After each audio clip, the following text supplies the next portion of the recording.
Hello friends, so I am a C intermediate student and जो ये question है अपने बुक में वैरायटी लिमिटेड आईसीए के मॉड्यूल में न्यू इनकॉर्पोरेट किया गया था।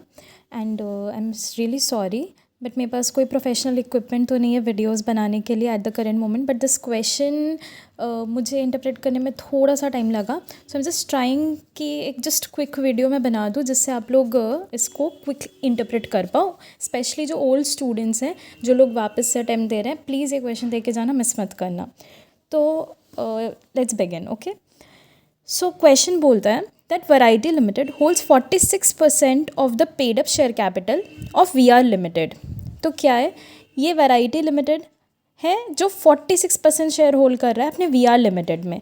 तो अगर आप लोग ध्यान से देखो तो अभी होल्डिंग और सब्सिडियरी का कोई रिलेशनशिप नहीं क्रिएट हो रहा है because it's holding only 46%। Okay, आगे देखते हैं क्वेश्चन को। The shares were acquired at a market price of ₹17 पर शेयर। तो जो शेयर अक्वायर किया था किसने, वैरायटी लिमिटेड ने, उसने 17 पर शेयर पे अक्वायर किया था। Okay, the balance of V R limited are held by a foreign collaborating company. तो बैलेंस जो 54% शेयर्स हैं वो कौन होल्ड कर रहा है, एक फॉरेन कंपनी होल्ड कर रहा है।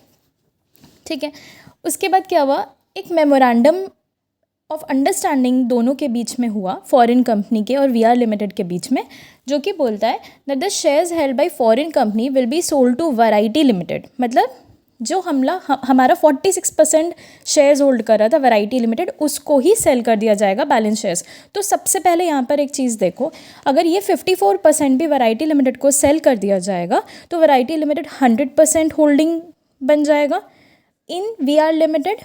ओके, देखते हैं आगे। द प्राइस पर share will be calculated by capitalizing the yield at 15%। Okay, ये वाला लाइन इंटरप्रेट करने में थोड़ा प्रॉब्लम हो सकता है, बट एक बार के लिए आगे देखते हैं। Yield for this purpose would mean 40% of the average pre-tax profits for the last 3 years. Average pre-tax profits for the last 3 years. तो हम लोग को pre tax profits for the last 3 years दिया हुआ है 30 लाख, 40 लाख, 65 लाख।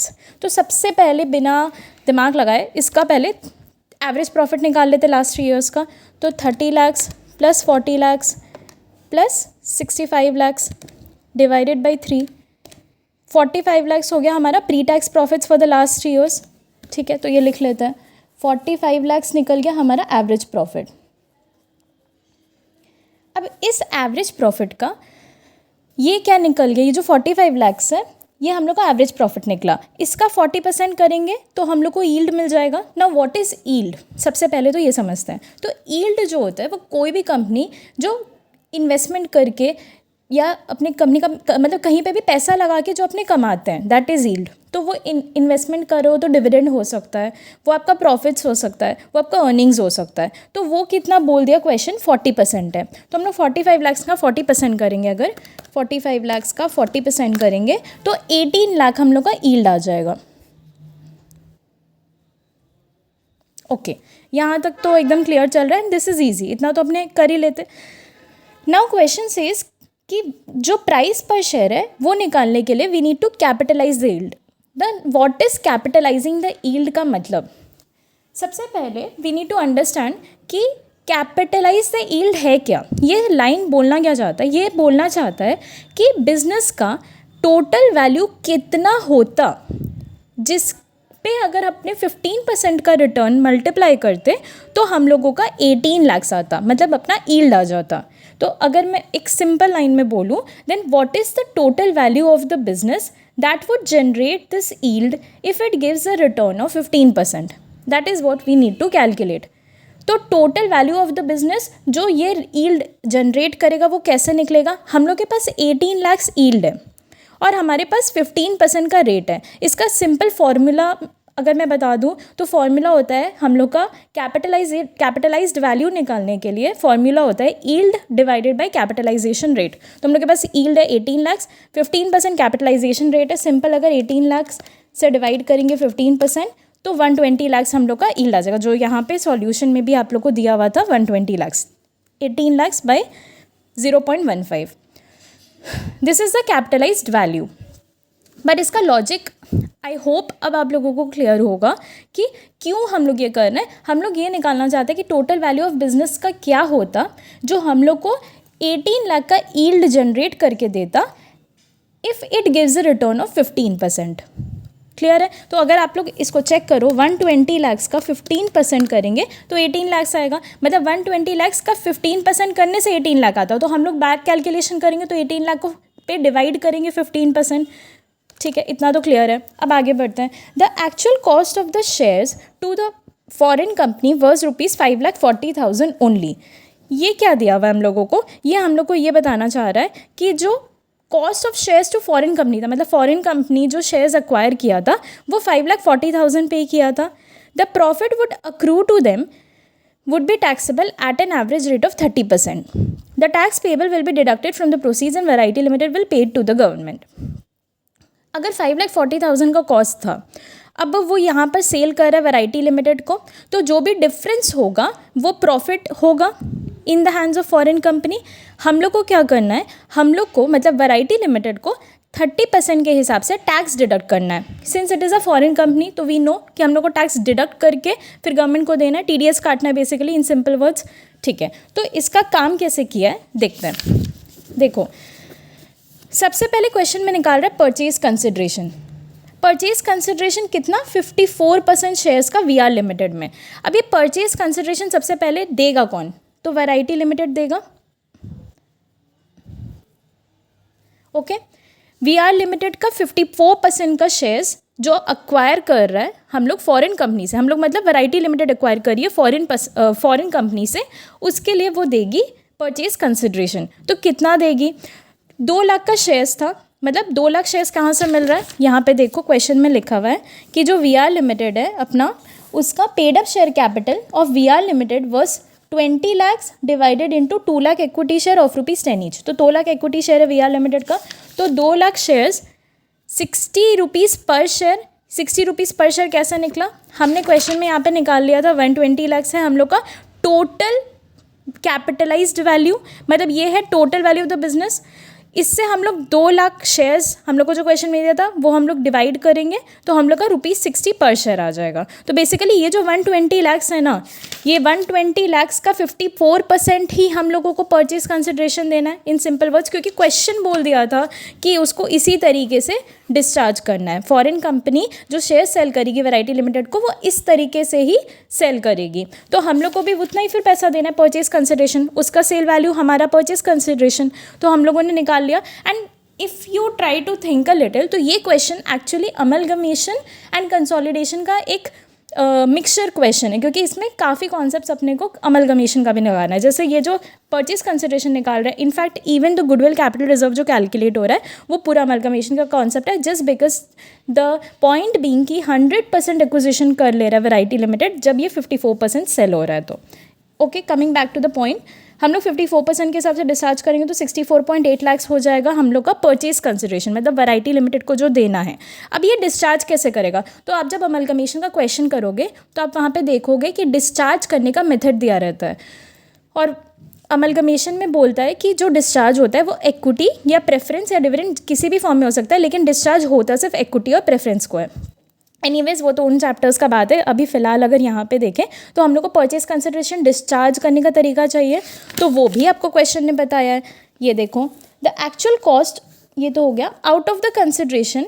जो परचेज कंसिडरेशन है उसमें से 50% would be remitted to the foreign company and immediately and the balance will be unsecured loan repayable after 2 years. मतलब ये जो कंसिडरेशन है हम लोग का 64.8 लाख का, उसका 50% हम लोग फॉरेन कंपनी को तुरंत दे देंगे, और जो बैलेंस बचेगा वो हम लोग अपने बुक्स में लोन बोल के दिखाएंगे, अनसिक्योर्ड लोन बोल के दिखाएंगे, जो हम लोग 2 साल में रीपे करेंगे. तो ये डिसाइड हुआ होगा फॉरेन कंपनी और वैरायटी लिमिटेड के बीच में, कोई दिक्कत नहीं है. कुछ पैसा वो इमीडिएटली दे देगा, कुछ वो लोन बना के रख देगा और बाद में देगा, तो ये तो कर सकते हैं. उनका टर्म्स एंड कंडीशंस जो डिसाइड हुआ.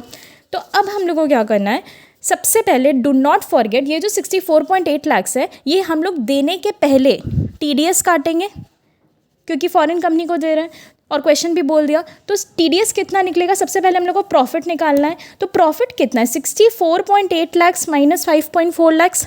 डोंट यू थिंक ये है परचेज कंसिडरेशन जो वैरायटी लिमिटेड देगा फॉरेन कंपनी को। फॉरेन कंपनी ये शेयर्स खरीदा था 5.4 लाख में, तो इसका 30% ये हो जाएगा प्रॉफिट और इसका 30% हो जाएगा TDS। तो ऑब्वियसली किया हुआ है तो आंसर वही आएगा, 64.8 लाख माइनस 5.4 लाख इंटू 30%। तो 17.82 आ गया हम लोगों का टैक्स डिडक्टेड एट सोर्स, जो हम लोग को काट करके देना है गवर्नमेंट को।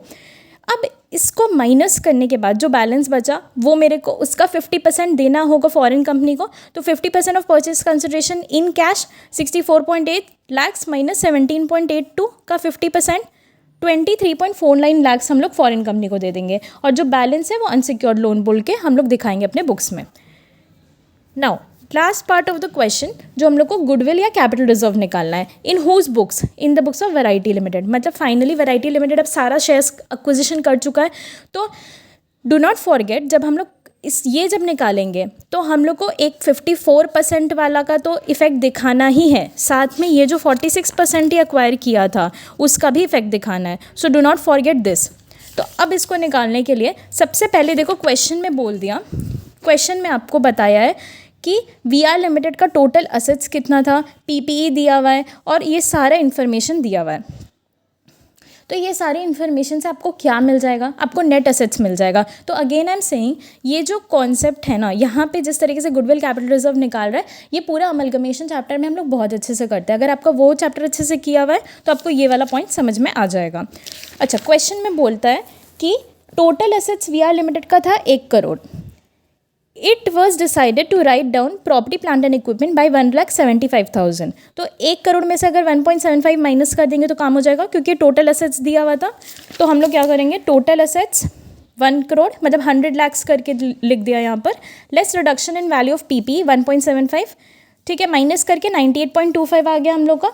अब इसमें से करेंट लाइबिलिटीज़, अगेन क्वेश्चन में दिया हुआ था करेंट लाइबिलिटीज़ और VR लिमिटेड बस 20 लाख, तो 20 लाख माइनस कर दिए, करने से हमारा वैल्यू आ गया 78.25। किसका value, net assets of VR limited on the date of acquisition. तो ये नेट असेट्स आ गया। ये जो नेट असेट्स है यही होता है हमारा एक्चुअली कि इससे हम लोग को क्या मालूम पड़ेगा, इससे ये मालूम पड़ेगा कि इतनी वैल्यू के लिए मैंने कितना पैसा दिया, मतलब इतना एक्विजिशन हो गया। मतलब अगर हम 100% मालिक बन गए VR लिमिटेड के, तो मैंने इतना एसेट्स एक्वायर कर लिया उस कंपनी का, लेकिन इसके बदले मैंने कितना दिया। अगर इससे ज़्यादा अमाउंट मैंने दिया है तब तो वो मेरे लिए प्रॉफिट तो नहीं है, तो हम लोग उसको गुडविल दिखाते हैं। लेकिन अगर इससे कम दिया होगा तो हम लोग उसको कैपिटल रिजर्व दिखाते हैं। तो हम लोग देखते हैं पहले हम लोग दिए कितना। तो सबसे पहले purchase consideration 54% purchase from foreign company. तो ये तो हम लोग ऊपर में निकाले ही थे 64.80 लाख, जिसको कैसे कैसे हम लोग डिस्चार्ज किए थे। 17.82 का TDS था, 23.49 हम लोग अपफ्रंट दे दिए थे और 23.49 अनसिक्योर्ड लोन बनाए थे। तो 64.8 लाख परचेज कंसिडरेशन जो कि हमारा फॉरेन कंपनी को दिया हम लोगों ने। एंड जो दूसरा अपने पेमेंट कर रहे हैं वो 46% जो हमने खुद पहले एक्वायर किया था। तो इसको हम लोग कैसे निकालेंगे, तो अगर आपने क्वेश्चन में देखा होगा तो हमारा मार्केट प्राइस कितना था, क्वेश्चन में 17 पर शेयर दिया हुआ था, ₹17 पर शेयर। टोटल शेयर्स कितने थे VR लिमिटेड के, 2 लाख। तो if we multiply 2 lakh into 17, और हमने कितना एक्विजिशन किया था, ओनली 46%, सो इंटू 46%, तो कितना आएगा 15.64 लाख। तो यही यहाँ पर दिया हुआ है 15.64 लाख। तो ये हमारा टोटल परचेज कंसिडरेशन हुआ किसका, वैरायटी लिमिटेड का। इन दोनों को ऐड करो, ये रहा 80.44। इन दोनों को ऐड करके कितना कंसिडरेशन आएगा, 80.44। तो हम लोग दे कितना रहे, हम लोग परचेज करें 80.44 और बदले में एक्विजिशन करें ओनली 78.25। तो हमारे लिए ये क्या हो जाएगा, गुडविल। तो goodwill on the date of acquisition is 2.19। तो आई होप आप लोग को थोड़ा बहुत क्लैरिटी मिला होगा। And all the best for your exams.